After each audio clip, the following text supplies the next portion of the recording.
What's good? We are back. Yours truly, one and only Paul Picker, host of the Paul Picker Podcast, aka Triple P, aka the Common Sense Podcast. Your source for music, sports, politics, world events, and much, much more. Today, I'm going to react to a video. It's titled "How Record Labels Make More Money Off of Rappers When They Are Dead." I know it's fucked up, but it's the truth. And if you're sensitive to the truth, then this isn't the podcast for you. Before we get into that, though, I want to give you a word from promopalace.biz. Looking for music marketing and promotion? Then look no further than Promo Palace LLC, your one-stop shop for all music promotion services.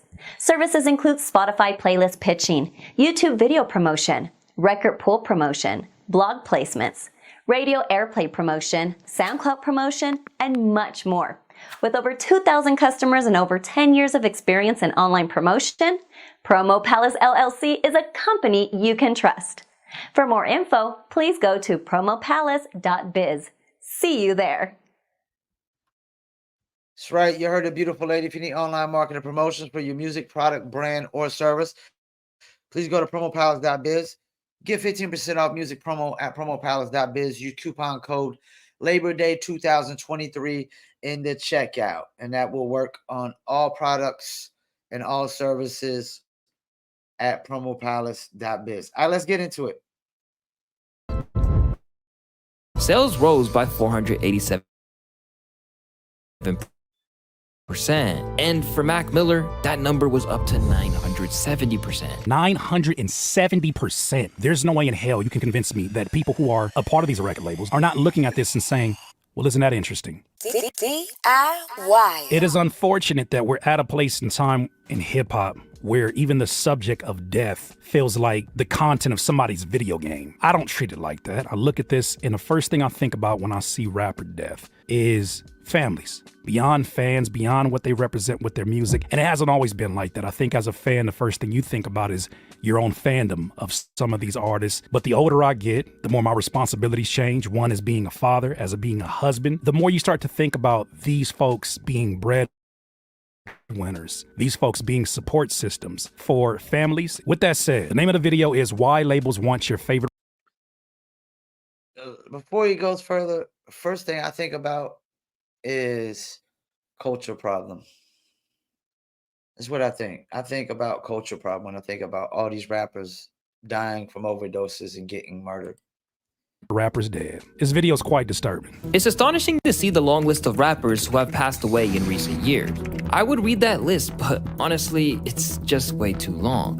Whereas the deaths of Tupac and Biggie scarred an entire generation of hip-hop fans, today's consumers are so used to seeing their heroes either gunned down or dying from substance abuse. Like the hip-hop vet Jim Jones said, we have more rappers getting killed than we have weeks in a year. Being a rapper in today's society is definitely the most dangerous job in the world. Now, if you would have said that 10 years ago, that might have sounded like a really ridiculous statement, that being a rapper is the most dangerous job in the world. There's literally a TV show I want to see on TLC or one of these channels that talks about the most dangerous jobs around the world. But when you really give that statement some thought, part of what makes you successful in this field as a rapper is your visibility. Part of what looks like success is you pretty much wearing what appears to be your wealth. That's also the same thing that puts a target on your back. We're not even talking about if you're a rapper that talks about violence or you say things that may attract that kind of energy to you, but your literal job description puts the target on your back. One may even argue that the bigger the target, the better you are at your job. Considering And let me chime in. It's not one of the most dangerous jobs, like, working in like one of those guys that's building the buildings with you're on the steel beam and the beams fall down, or it's not as dangerous as like maybe being a pilot where a plane could crash in that sense. But like he said, it's dangerous where you always got a target on your back for somebody to try to rob you and kill you. But you don't necessarily get hurt on the job rapping, like you're not gonna get grease on you. You're not gonna have a whole crate fall on you like people at a stockyard and whatnot. a shipyard where a whole crater fall on somebody, you know what I'm saying, break your whole leg and whatnot. But I would say being a rapper has to be probably up there with some of the most dangerous jobs.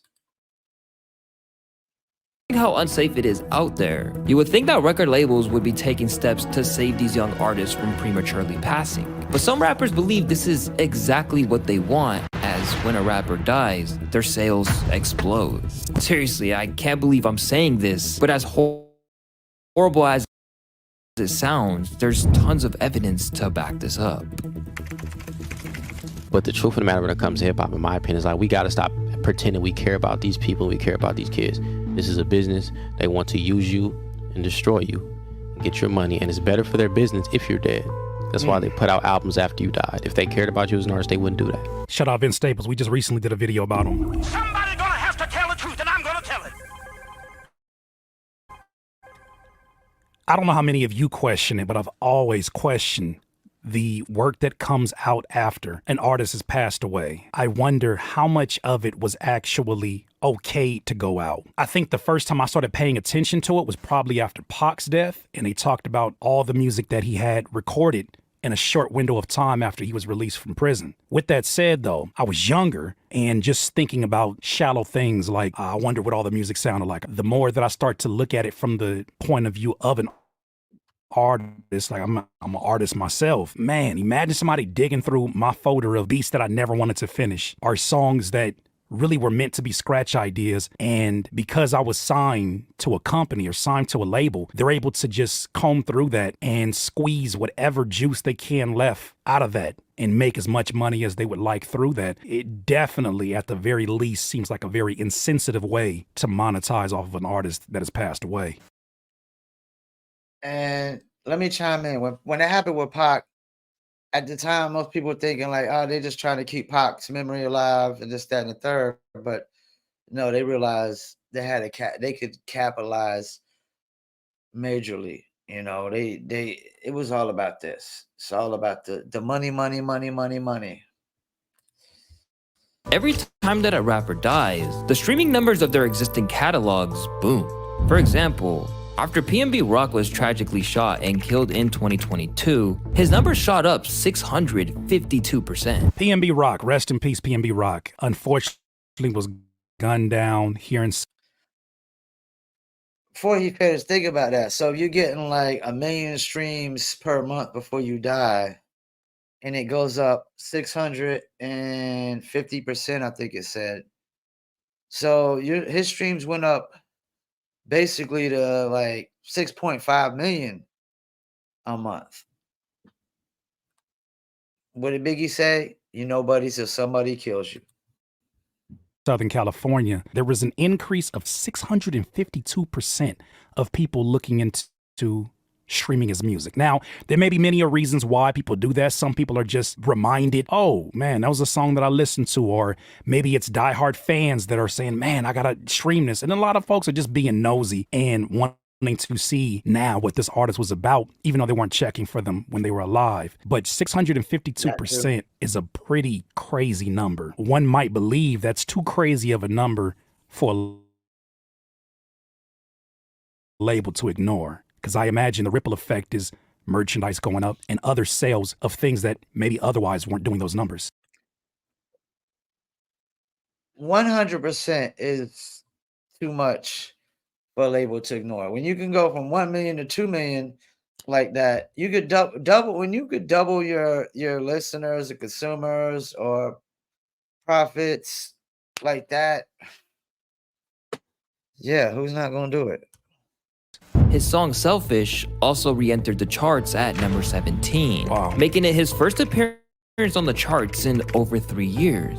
This track was also released by Atlantic Records, which is the same label that PNB Rock had been at odds.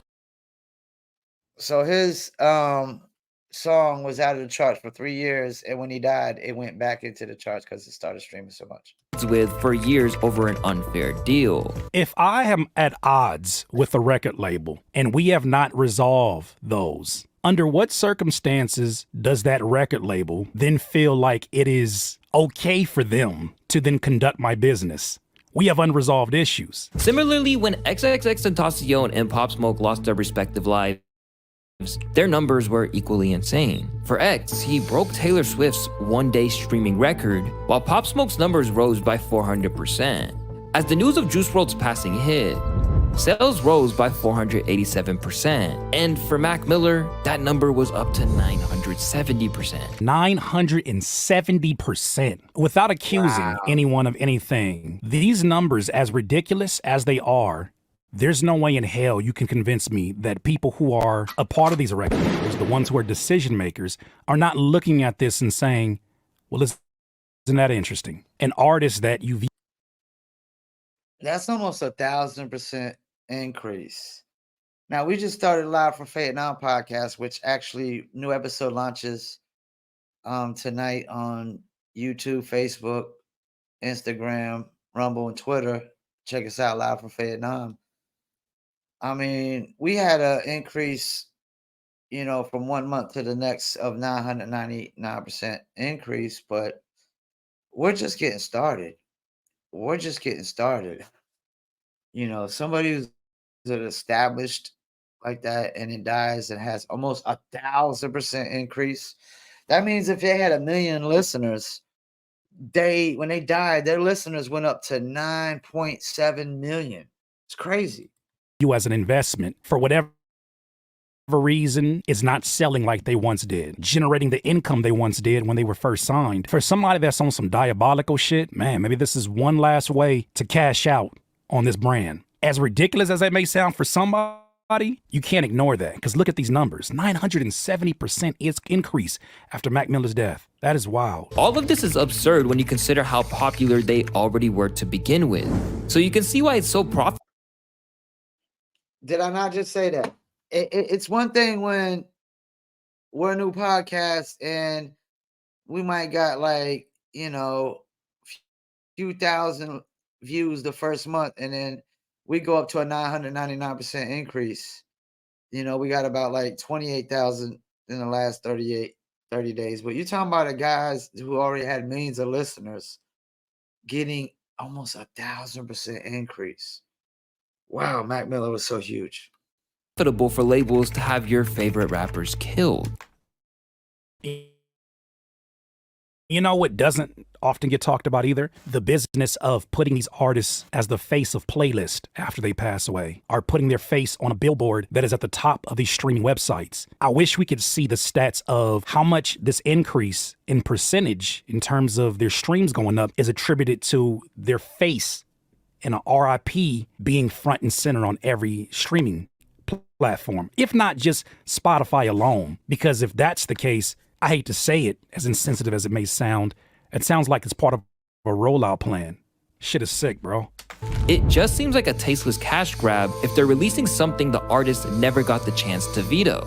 Like they're using them for name recognition, which already kinda sucks, but exponentially more so when they're dead. If these labels pose these deals as partnerships, in what business, in what industry is it okay for you to move forward with plans that you never got to discuss with your partner? Because I never see anyone from the label or anyone release news or information that these artists okayed them. If I'm in a partnership with you and I respect you as a partner, your opinion matters. No matter if I'm the investor, we're in a partnership. So to see how aggressive they move forward without the okay from obviously their deceased partner, or even doing things in good faith by working with the producers or maybe their family estate.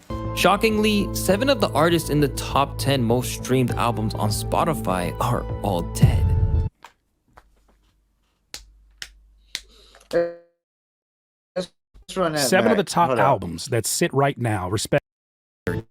Dead. If these labels pose that these back. deals as partnerships, in what business, in what industry is it okay for you to move forward with plans that you never got to discuss with your partner, because I never see anyone from the label or anyone release news or information that these artists okayed them. If I'm in a partnership with you and I respect you as a partner, your opinion matters. No matter if I'm the investor, we're in a partnership. So to see how aggressive they move forward without the okay from obviously the deceased partner, or even doing things in good faith by working with the producers or maybe their family estate.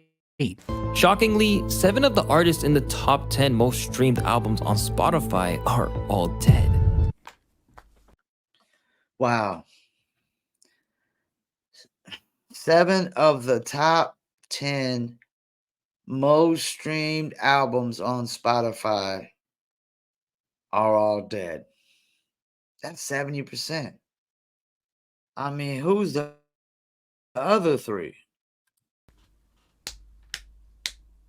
7 of the top albums that sit right now, respectively, at the top of the hip-hop albums on Spotify are deceased. So those percentages that you saw, they weren't just initial bumps that happened after they passed away. These projects have remained at the top of the list. Horrifying as it may be, death in hip-hop sells, and unless you're King Von, Nipsey Hussle, or Young Dolph, who all famously refused to sign to major labels and held on to their masters, a lot of those profits aren't necessarily going to your grieving family member. When a label signs an artist, by nature, it is a financial transaction. For the most part, labels aren't necessarily there to provide guidance, but instead, they're there to promote you for their own ends. The only thing that... Let me stop real quick. I don't know if I like the idea of somebody's family making money off of them while they're dead either. How's that any different than the labels? Did they agree that you can make money off of them while they're dead? I mean, we don't know that. Really don't. that an artist gets is money and fame, and that's if they survive. After all, most of the time, they've got your publishing rights and masters in exchange for giving you a massive audience, leaving you in debt to them until they recoup. So while it is undeniable that they want to protect their investment, that doesn't necessarily mean that their top priority is the person creating the output. The investment for them is the music and holding the copyright and licensing rights. But the industry's honesty about their view has never been clearer than what's known as the death clause, which is found in contracts that are signed by artists. Let's see how this works by taking a look at the one Kurt Cobain contract with Nirvana. According to the documents, it says that the company shall have the right to secure insurance equivalent to 10 times the estimated value of the artist's earnings from any source of revenue. This death clause says companies shall have the right to secure insurance equivalent 10 times the estimated value of the artist's earnings from any source of revenue. In Cobain's case, where he, quote, shot himself, that amounted to several $1 billion. French Montana explored the prominence of these life insurance policies on Academics' Off the Record podcast. But now it's even crazier because they getting life insurance on artists. At least back then we didn't have that. Is a label signing an artist in good faith if you're taking a life insurance out on him? No, you praying on his death. You praying on making millions on his death. Why would someone who obviously doesn't respect you enough to honor whatever wishes you may have before you pass away, who already knows the risk of signing you, but yet does not hesitate to allow you to speak about whatever topics may come to mind, right? We've even done stories where Meek Mill has said that some execs encourage a certain topic or encourage a certain amount of violence within the music. How is it that you can market it, you can push it, but then also save your own ass by putting a clause in a contract that says, if things get a little bit too dicey, we need to make sure that we can still make 10 times your earnings, no matter the source those earnings come from. There's no way that you could do that in good faith. His words, not mine. Somebody went out, did something stupid, recorded a song about it, and was able to get a lot of streams, and that became a thing with the whole drill. And they actually going out, getting active and doing stuff, and then going to the studio and make a song about what they just did. And that should get nipped in the bud as soon as it got created. But nobody's going to these labels saying they wrong for this. We just blaming it on the kids. Putting out life insurance on these young kids now. Wow. The label, because they're gambling on you to do some dumb. so they can profit after you die. This is getting ridiculous. Have you ever thought about the artists that do go down for some of the things that they get in trouble with, right? By their own doing, they get in trouble, they get hot-headed, they get in a situation and act irrationally. Obviously, they share the majority, if not all, the blame, or the responsibility at least, for their actions. But have you thought about how ridiculous it may look contrasting between them and the very execs that have signed them? These folks that don't look like they're from the neighborhoods, they're all dressed up, they're all professionals, and that's something that's always bothered me. Because I feel like if you bring these people into a courtroom, I can see jurors, I can see judges leaning more so towards the side of the execs because after all, they're just doing good business in this good old US of A. But shouldn't they? I pretty much heard enough on this one. I mean, that's crazy. That's crazy. I mean, they're putting insurance on the artists so they can make money off of them if they die. They put the music out when they die so they can make money off of them that way. That's double dipping. Then I also heard that record labels have money invested into prisons so they make money off them when they go to jail. What did Tribe say? Rule 4080, record companies are shady. Rule 4080, record companies are shady. When you sign with a major label, you're pretty much asking for it. I recommend everybody stay independent if possible.